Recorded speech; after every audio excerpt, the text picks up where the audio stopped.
Officials and city leaders from across the valley are preparing for what they say could result in some tense moments or violence. They tell Channel 5 News they've received word members of the militia are threatening to block their ports of entry. We visited Starr County to find out how they are handling the situation.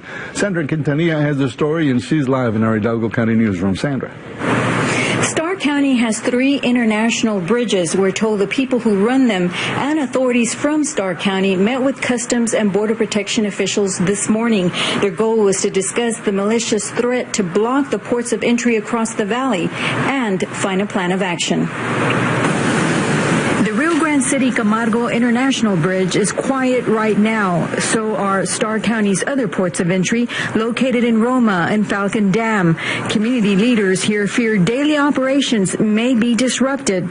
They received word members of the militia plan to protest illegal crossings September 20th by blocking the flow of traffic. Rio Grande City Mayor Ruben Villarreal understands these groups have the right to express their opinion. His concern is not knowing their exact intent. What can we expect? I don't know. And the unknown becomes an issue that we really got to prepare for.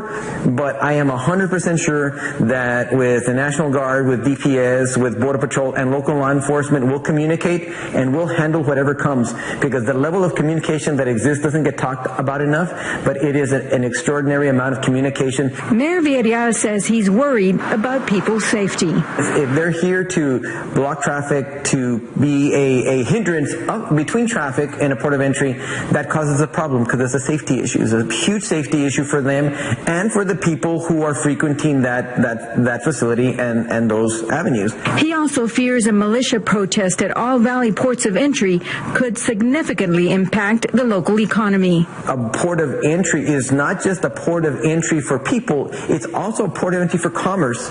I want to say that hundreds of millions of dollars get transacted at ports of entry. So if their intent is to cause a disruption in a port of entry, it's not only a matter of people, it's a matter of commerce as well. Villarreal admits he knows nothing about the militia, only what he sees on social media sites and reads and hears about in the news.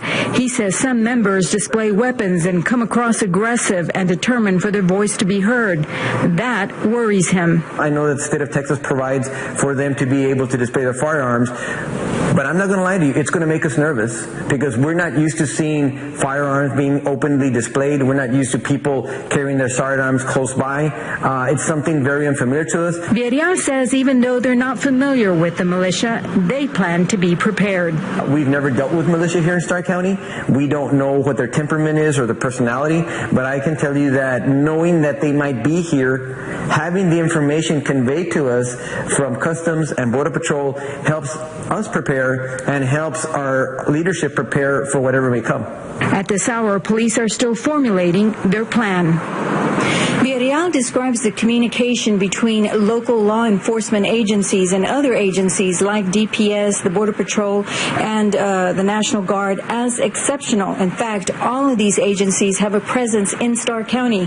That in itself, he says, gives them a sense of comfort that they'll be able to handle anything that comes their way. Live in the Hidalgo County newsroom, Sandra Quintanilla.